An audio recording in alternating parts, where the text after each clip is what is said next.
So when you are in the middle of an identity shift, not crisis necessarily, it can feel like a crisis, but when you're literally shifting from one identity to another, like so for myself, I've been in a massive shift from a content consumer to a content creator. I haven't been on social media in years, and now suddenly like I'm all out there, and it's daunting, it's terrifying, it's all the things, it's exciting, it's inspiring, and it's also very unsettling. So if you are currently going through any transition, let's say a transition in your life, and you might not be using the word like I'm in an identity transition, but like this is the thing, you are.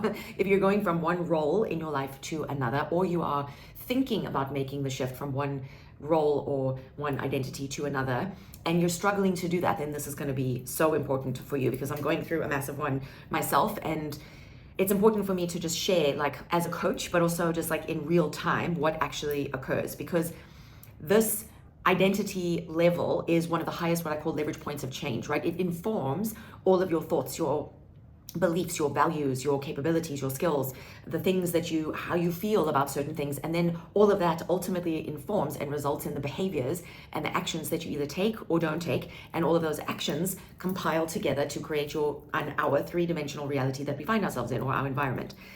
And the identity is not the highest leverage point of change. Just note to self, right? There's your soul state, which is actually like what informs even your identities, because we have multiple identities, right? We're not just one identity and one personality, which is where many people get tripped up in this whole manifestation and like conscious creation world, where they're like trying to change their realities, and they can't do that because they think that identity shifting is like the key piece of it, and it's not actually that. So that's just like one part of it. That's a different video. But for this specific video, we are talking about what happens when you start to experience an identity shift and it feels fucking hard, and you're like, what the actual, like what's going on? How do I move through this? How do I actually make sense of this? What's actually happening to me? Am I going crazy? All the things. So here's the thing. I'm going to read some stuff to you.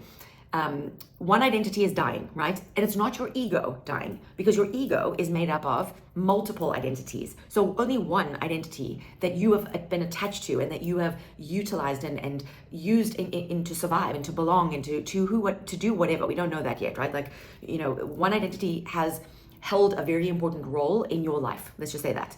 And now it's dying because you are now shifting from that to something else, because you see and perceive a different set of values and a different identity and a different role that you want to take on, and a different reality that you want to manifest, and a reality you want to find yourself in, that is going to require you to be someone different, right? So that's really essentially what all identities are. Like, so when you are, let's say you're finding this video because you've been trying to change your habits and instill new routines in your life, because you've been told and taught through other, ways and means that, when you take on new habits and do all the things at a behavioral level, right? And like become a morning person, wake up at the 5 a.m. club, right? Like what do? It's a behavior. You have to wake up at 5 a.m. to join the club and be a morning person, an early bird. And that's an identity level, right? That's driving the behavior. But if the behavior, waking up at 5 a.m. in the morning, is not working for you, and you still can't do that, or like, let's say, the reality that you want to find yourself in is like you want a promotion at work. What does that require? It means you need to be someone different. You need to be a leader. Leader is an identity. And so there's all these behaviors that you have to adopt and to execute and demonstrate, right, in order to be seen as that. And that's why performance reviews are like, hate them, like, they should be thrown out the window, because really performance is being driven by these intangible, what I call energetics. That's why my whole work is about accessing the energetics and learning energy intelligence, because energy is ultimately informing, right, our words and our thoughts and our actions. And all these other intangible levels or leverage points of change that are informing ultimately like the behaviors that, right, make up our performance. So one identity is dying and another is being born. And your brain, during this process of identity shifting, right, your brain usually wants a plan. It wants clarity. So the part of your brain that is responsible for that, we call the L1 part of the brain. It's the top left hemisphere of your brain. And it technically is responsible, like literally and technically is responsible for analysis and logic and rationale and tracking performance and like judging if things are right or wrong, good or bad, appropriate or inappropriate. It likes the data, it likes the numbers, it likes credibility. And it wants to know that we are on track. It wants to know that we are moving towards the goal. It's very goal and performance orientated. So that is literally what that area of your brain is after. And so if you are a high L1 dominant person in general, right, you access that part of your brain, and you're the kind of person that likes to track the metrics and likes to like track your steps on your watch and, always progress with it, that you're always beating your last score, whatever it is, and that you always want to understand, the rationale and the logic behind it and the data behind it. you probably access the L1 part of your brain quite often. And it's not a bad thing, it's not a good thing. It's just like that's part of your brain. There's another, the lower hemisphere, right, the L2 part of your brain, hemisphere of your brain is responsible for the systems and the steps that you need to take. And that's also a part of a plan, right? A plan has steps and stages and a progression, and there is a sequence to it, and there is detail that is required to understand, like, okay, so, you know, what is the first step? What is the second step? What's the third step? What's the process? What's the sequence? If we miss out steps, then, you know, the L1 is going to be like, nope, we're not doing it correctly. We're not doing it appropriately. And the L2 could feel like, you know, like the L2 part of our brain is not responsible for like the big picture. So if you have a dominant part of your L2 brain, then your L2 brain could be like,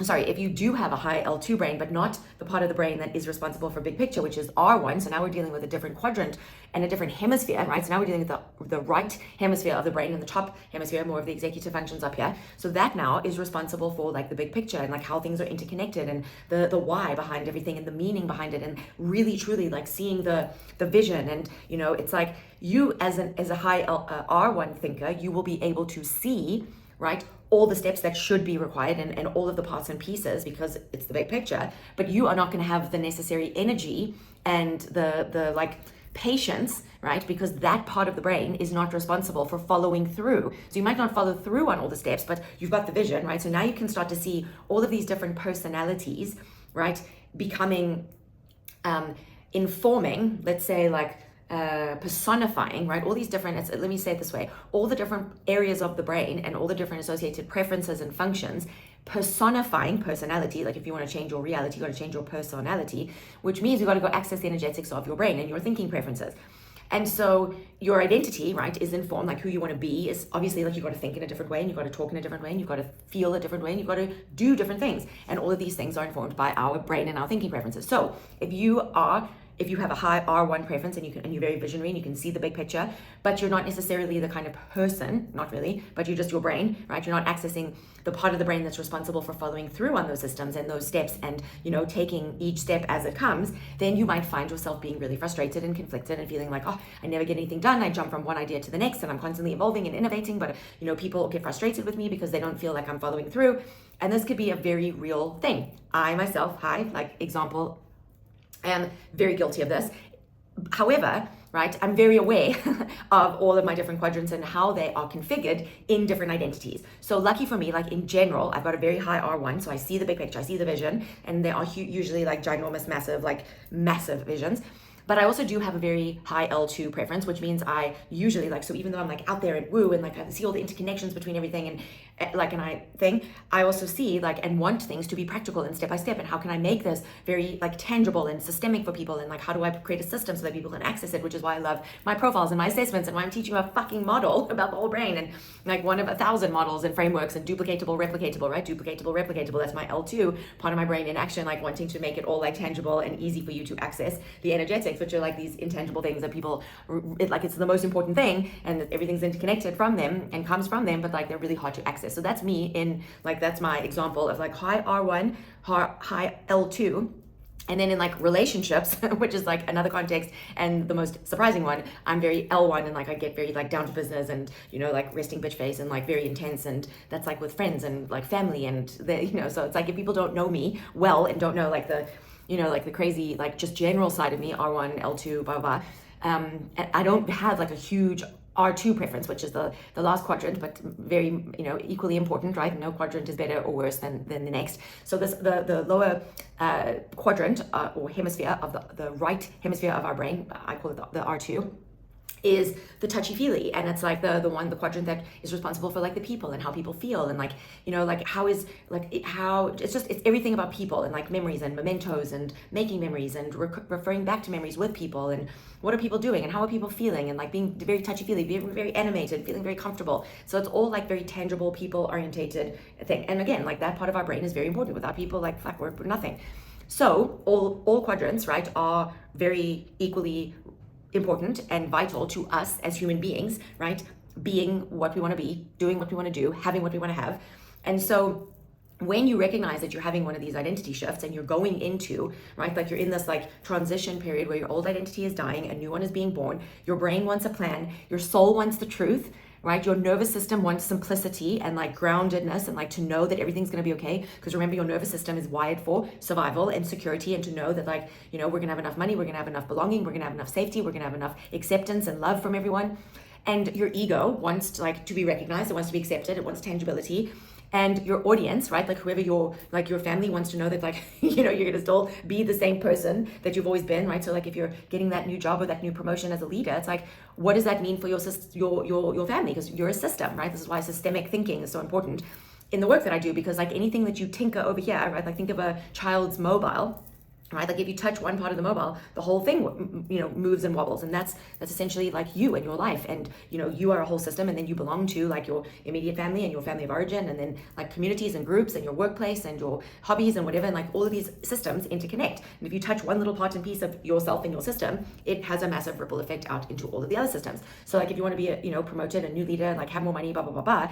Okay, cool. But like now, how's that going to affect, you know, your time at home with your family? And are you gonna still have work-life balance? And if you know, go from an employee to an entrepreneur, like how is that going to affect everything in that financial security? So all of these different parts and pieces of you, all of these different energetics, right, that are informing how you operate, right, because there's no batteries as human beings. These are the things that start to like go haywire and like send all the signals when you start to make any shift in your life.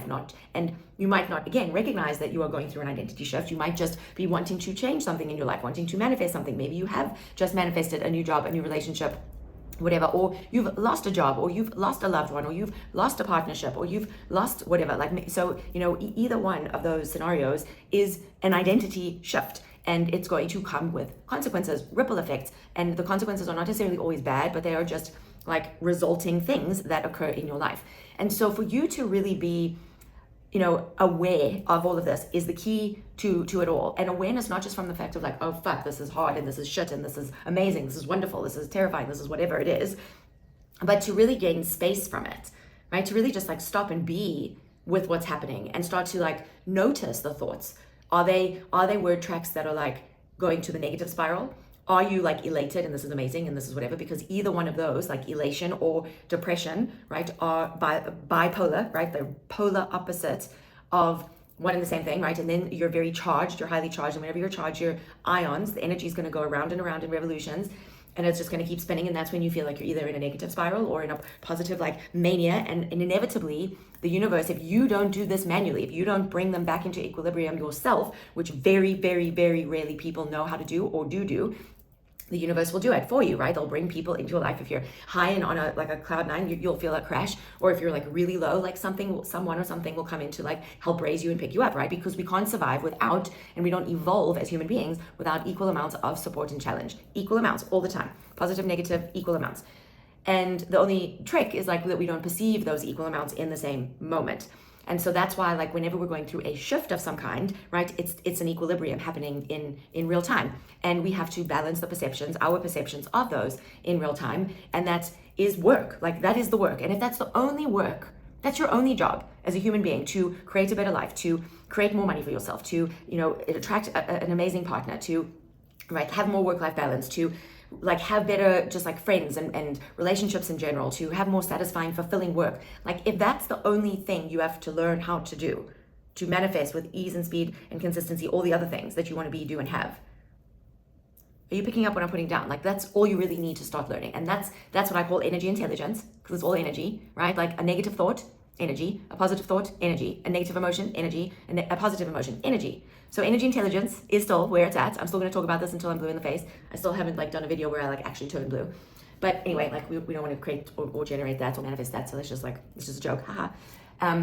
But if you are going through an identity shift, and like, let's not even call it an identity shift, right? Let's just say like something feels off, you feel stuck, you can't name the pattern, you are repeating loops, you just feel wrong, like you feel like, you know, you're not in the right place in your life, like you feel like you've got all this potential, like things should be better than they are, you feel blocked, you feel confused, you're in a transition, like you are in a revolution, right? Because things revolve around and around and around, and especially if you have been like talking to a therapist, talking to another coach, another counselor, friends, reading books, watching videos, like doing all the things, hashtag all the things, and it's not working, like that's typically when people find me, because we're going to get you out of the revolution, because I'm not going to solve a problem for you, right? Because that's resolving is just resolving the same problem. And if you don't realize that like you actually at your soul state, highest leverage point of change, you don't have any problems. There's nothing wrong. You're not missing anything, right? But your soul state, right, which is informed by like the infinite source of energy and inspiration, right? Like that's just like that there is no charge there. There is no like duality and polarity that you're perpetuating. There's just light, there's enlightenment, there's insight in the moment, not hindsight, etc. All those things. So it's important that we cultivate a practice, a conscious practice of going back to your soul state, right? And then becoming aware of how that energy is transmitting and transmuting and informing and guiding and animating, personality animating you in all your identities, all your roles, how that ripples effect into what you believe, what you value, what you're capable of, what you're willing to do, what you're actually like able to do, skilled to do, and then ultimately what you're doing, like what your actual actions are as a result of all of that result in the environment and the reality that you'll find yourself in. So, you know, it's not easy, nor is it really simple. Like it's quite, there's a lot of moving parts and pieces to being a fucking human being and like cracking the manifestation code and like a life of like luxury and ease and like amazingness. And even when you have that, like you're never not gonna have like problems to solve, because that's right, like that's a version of challenge. We're never not gonna have challenge. We're never not gonna have negativity. We're never not gonna have night. Like that's just like asking for day all the fucking time. Who wants that? That's not natural, right? But when you collapse the charges, when you know how to do that quicker, faster, with more ease and speed and consistency, that's when you get out of the revolutions and you evolve faster, quicker, and you keep going to the next little lopsided perception, right? Illusion that you're missing something, you're broken, there's something wrong with you, like whatever, like that you need like a challenging person, a challenging relationship, a challenging experience. But guess what? The quicker and like the more masterful you get at this process, the more quicker you keep evolving, and the smaller those little revolutions become. So you don't experience these like massive revolutions where these like big manias occur where you're like on a high and then you fucking crash to a big low, or you're in a massive low and then you go to this big high, and then like and you just keep oscillating around and around and around. Because that's not really fun. I mean, unless you like really like, you know, like living at fucking Six Flags Great Adventure, I think I would vomit. But like sometimes it's fun, but it's not a nice place to be in life every day, right? Think about that. Like that's where you're like, if that's what you and so I want you to just really consider this for a minute, that like you may have an addiction to those lopsided emotions, right? So you're unconsciously creating the people, the situations, the places, and the relationships in your life that cause you to feel these elations and depressions because you're addicted to those emotions unconsciously, right? And so your revolutions are just massive all the time, and you repeat them, right? Different characters, different like locations, etc. But it's actually just the same pattern playing out over and over and over again. And that's, I don't know, like for me, that's not fun. It hasn't been fun in my life. Obviously been there, done that, got the t-shirt like a million fucking times. And it's not to say that like I don't get one of those massive revolutions now, but they are much fewer and further between, and the revolutions are much smaller. And what that means for my nervous system, and what it means for your nervous system, what that potentiality is that you start to regulate your nervous system. And when your nervous system is regulated and grounded and like even keel, and it's cool, calm, and collected, you're not on the fucking, like you're not on the what do they call, the roller coaster, you're not living in Six Flags Great Adventure. Like that is literally when your energy can flow. Like that's when flow state comes. And that's when things in your life, it's like when Abraham Hicks talks about like pre-paving, and like you just, pave the way ahead, like for a smooth ride. Not for like, I'm not pre-paving for a fucking, roller coaster ride that's gonna drop and make me a butterfly. Like that's not fun. I don't want to do that. It's fun like maybe once in a while. And so you've really got to like start to question, ions, energy, question, right? Because when you start asking quality questions about like, who am I being? Like what's driving this pattern right now? Because those are the questions I'd be asking you if you were working for me for like thousands of dollars. So just fucking ask yourself this question, save yourself a lot of money. And when you run out of questions, or when you hit a brick wall, like then come to me. But like all of this is available to you right now because you have the answers within you. I don't have the answers, right? Remember, I can't solve your problems. I'm just going to ask questions that help you collapse the lopsided perception that you have that there's something wrong, or that there's something bad, or that there's something, like whatever. And even when you're, like up high, I'm also going to be like, okay, like let's ground you, like let's bring you into this moment, this present moment, collapse the charge so that you can continue to evolve to the next level. Because how many people, like you watching this right now, you probably created shitloads of success in many areas of your life, right? But there's certain areas that like don't have that, or like you have it and then sometimes you lose it, and then you lose it and then sometimes you have it. So like, what is that? That's just the nature of reality and light, and life, but light specifically, because remember, light, energy. And so, unfortunately, and fortunately, right, because there's no good, bad, right, wrong, actually, it's available to you. And you are literally, your experience that you're having right now, the reality that you are experiencing right now, whether you're feeling the identity shift or not, that we started this conversation with or not, you have consciously or unconsciously or potentially consciously created. And if you created it, you can outcreate it. You can create something different moving forward with more conscious awareness and intention. Imagine that. So I really want you to consider, like, have you gone through your life mostly wondering in a question, like question, like, how does it get better than this? And what else is possible? Or are you the person that's like, it doesn't get any better than this? Because that's not a question, that's a statement. And then guess what that creates? Nothing. Because if you say, like, doesn't get any better than this, right? Like, how many times have you actually heard someone, like, watching a beautiful sunset and they're like, doesn't get any better than this? Or like my favorite, she's my best friend in the whole wide world, but she often asks the question when we're out, how wrong can it go, right? Like when we're in the middle of, like, you know, fun and whatever, suddenly we'll be like, should we do this? And she'll be like, how bad can it go? How wrong can it go? And it's like, ooh, don't know if I want to really set that up. I don't know if I want to pre-pave that. So, right, then I'm there like sitting and like saging it, like not really, but like energetically like cancel, cancel, cancel. And rather like insert, like, how does it get better than this? How does it, like, what else is possible that we've never even considered that we could create that would like completely surprise and shock us and like delight us? Like, that's a quality question. Not like, what's wrong with me and why is my life so fucked up and like, why does this keep happening to me? Those are not quality questions. But the awareness of you asking those questions is really where it starts. Catching yourself and being like, ooh, there's one of those questions that Carrie was talking about. Like, ooh, okay, like how would I reframe this? So anything that starts with a why, probably not your best, because that's inherently usually what are those called? Reciprocal? No? Rhetorical questions that are basically like preloaded with like a wrongness, right? Like, why does this always happen to me? That pre-frames, that presumes, what is it? Whatever, that there's something wrong with you. And you'll never figure out why, because there's actually not anything wrong with you to begin with. That's the amazing part. Like, there's actually, in our soul state, nothing wrong. Nothing wrong with us. Totally abundant, vital, well, like wealth, health, all of it. Intelligent, like all parts of our brain are firing. That's why psychedelics are kind of like important, because we're like so popular right now, because they like illuminate all parts of your brain. Are they the solution for everything? No, separate video on that.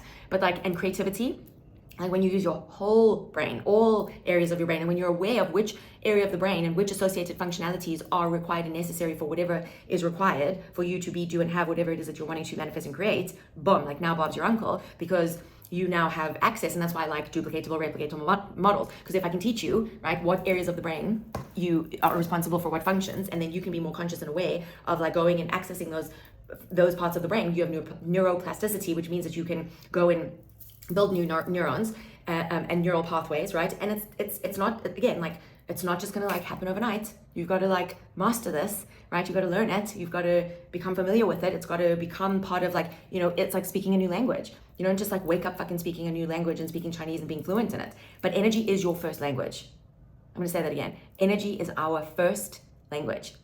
We've just never been taught to value it, consider it, and get familiar with it. But that's essentially what's like operating us, informing us, animating us, creating our realities, all of it.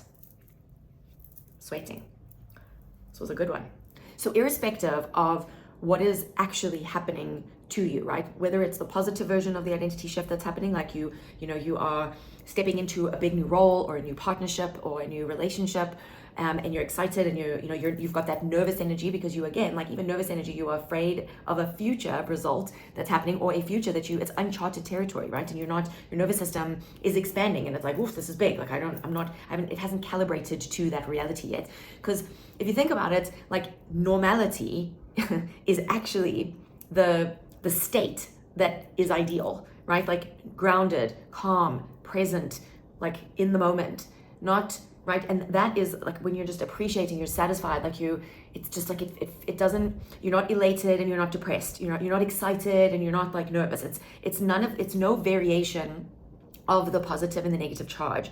It's just it's collapsed. The charge is collapsed, and that's where you have true like light, insight, presence, groundedness. It's normal. It just is what it is, because it is not anything else other than what it is.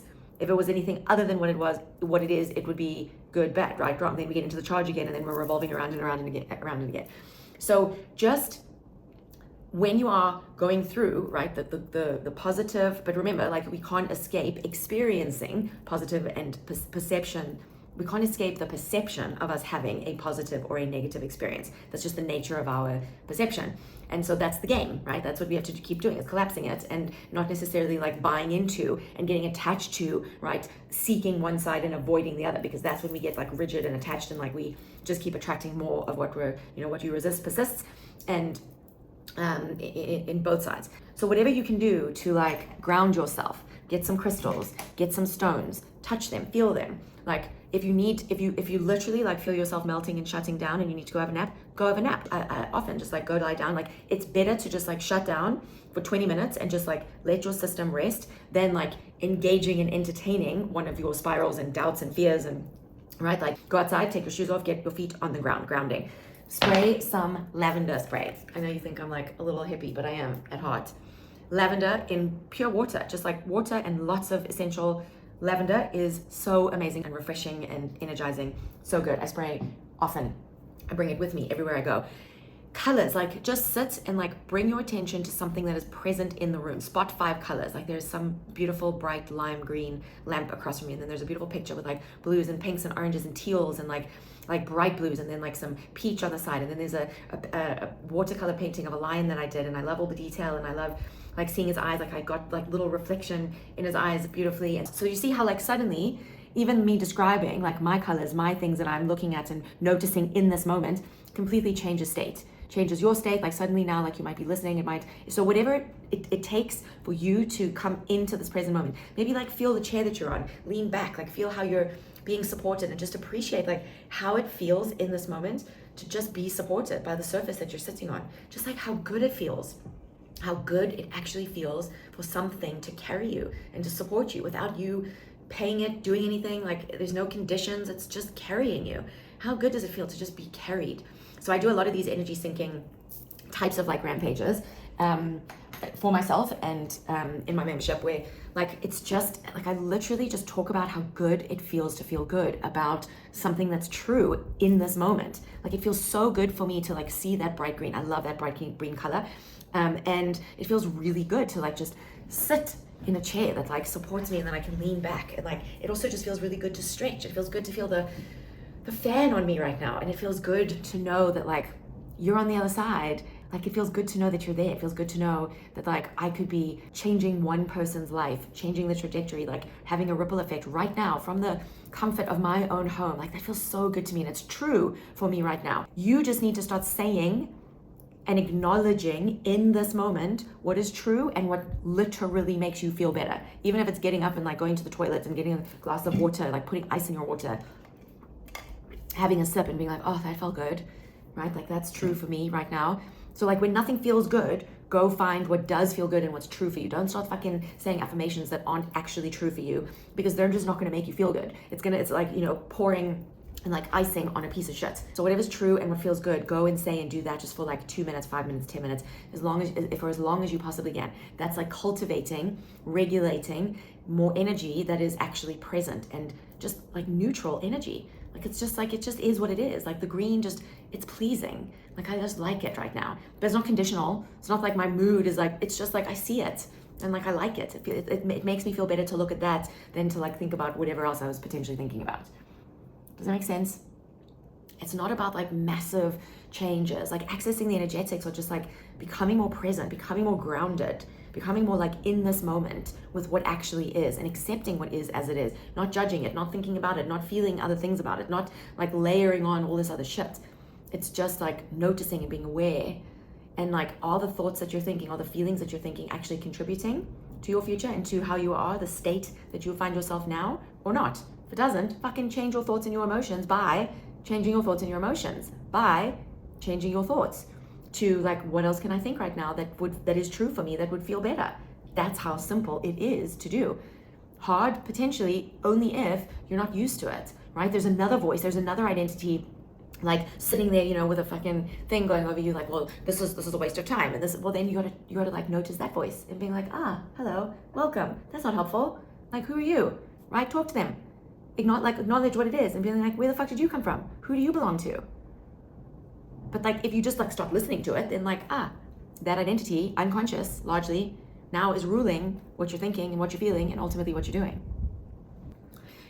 Like the whole reason that I just like went through the brain, the areas of the brain, is also about awareness, right? Like it's so helpful for me to know, like when my R1, when the part of my brain, my big picture thinking brain, just like fucking steamrolls ahead and I have to consciously roll and rein it in and like get back to like process. Okay, like what's the first baby step? Not like we've got to build the cathedral, we've got to build the fucking, entire city before I can do anything else. You've got to become, or like if you're very high L1 and you're, like drill sergeant major, and maybe that's like, because these voices that we have in our heads, these preferences that we have for how we think, how we make decisions, how we lead, how we relate, how we parent, how we do all the things, are governed by these functionalities, and these functionalities, that largely live in our brain and from our unconscious and our ancestral patterns and how we've been brought up and our motivational drivers and all the things. Right? So the whole brain thinking is just like one model that I use to help us measure, like, okay, well, what are the preferences that you currently have, that you're currently using to, right, survive and function and thrive, that potentially are not serving you, right? You're overcompensating or you're oversubscribed to them, right? You've got these huge big muscles in like one area of your brain, and like all the other areas of your brain are like starving for attention and need you, but it's not comfortable for you to go there. And so you don't, and therefore you're like missing like, a third of what is required to really thrive. Or potentially, so like we can go anywhere to really discover and help you find out like what is actually going to move the needle for you. But without like actually working with me one-on-one, right? I can only give you so much in like little bites and pieces. But the first thing is just like to start to become aware of yourself and aware of your preferences and aware of like your own tendencies and, thoughts and feelings and emotions. And like, are you like, do you get stuck in the weeds of the details? And do you never see, like, do you never like step up and back and perceive the bigger picture and think about what else is possible? That's big picture questioning. Right? Or you too big picture, and like that's why you keep chopping and changing and like going from this thing to the next thing and to the next thing, and like you're this shiny objects and chasing butterflies, and you never ground it, you never get practical, or you never measure your success, and you never like really get credible and like master it and get like minimal, like really laser focus. That's L1 type of thinking, right? So it's not about like who you are is made up of so many different multifaceted energetics. Who you are is not wrong. It's not broken. It doesn't need to be fixed. You don't have to have like you don't have to step into, right, a new like person. We just have to understand how you as this person, how you as this personality are functioning, and if that's actually working for what you ultimately would like to create, do, have in the future, right? So changing your personality is not necessarily like changing who you essentially are. That's your soul state. Your soul state's informing and is like, morphing, and like it gets filtered and diluted and like morphed and twisted and whatever, like as we come into this physical, right, human, three-dimensional thing called life. And we get told like what our name is and what our language is and, what our culture is, what our sex is and what this is and what's right and what's wrong and what's good and what's bad. And we get, and the people that are telling us these things, like aka our parents and teachers and mentors and things, like have their own shit and have been told by other people, right? So it's like, who's to say that like who you are today is made up of the right or the wrong things? No one. There is no such thing. So you now have the sovereign choice to be like, okay, what would I like to think about? What would I like to be? Who would I like to be? What kind of relationships? What kind of relationship with money? What kind of relationship with my relationship? What kind of health would I like? What kind of life would I like? And that blank canvas syndrome can be daunting. I totally get that, right? Because if that is uncharted territory, and that can feel dysregulating. But just like, I used to do this with my mom. She used to be like, oh my God, a blank piece of paper, Carrie, I don't know what the fuck to do. And I just be like, Mom, just like grab whatever color makes you feel good really right now, and just like see the color on the paper, and then choose another one and just like see that. And we would just start with layers. Just start with what feels good now, in this moment, what feels good and what is true for you now. And if that doesn't feel like it's gonna help you and serve you, then don't do that. Then go to the next thing that is gonna make you truly aligned for you. Remember, like I teach aligned living. It's not aligned for me, it's aligned for you. And that's the beauty of this whole experience that we're having. Like you get to choose for you. And you might not be accustomed to choosing for you, right? Because your identity and your ego and your like whole being, your sense of self is so wrapped up in other people and all the other identities that you have been playing, right? Like the parent and the perfect parent and the, the perfect wife or the perfect partner or the perfect leader and the, right, whatever, blah, blah, blah, blah. Like all these other roles may have trumped and been a higher priority than like just the you that you are. And that can also feel like very disconcerting when you start to, all eyes on you, like start to wonder, not worry, but like you might be worried about you, but like when you start to wonder about yourself and like what would work for you. It's often like not a very easy place for people to access when they come and work with me. And that's sometimes the first step, right? Like we have to just explore like, what would you really love? And we have to get all the things out the way, all the guilt, all the shame, all the regret, all the like, you know, like I can't, like who am I? Like, because that's attached to all those other identities that are actually not really healthy, right? That like, who am I? That'd be so selfish. Like that would be like, you know, I wouldn't be humble if I like served myself. Rubbish.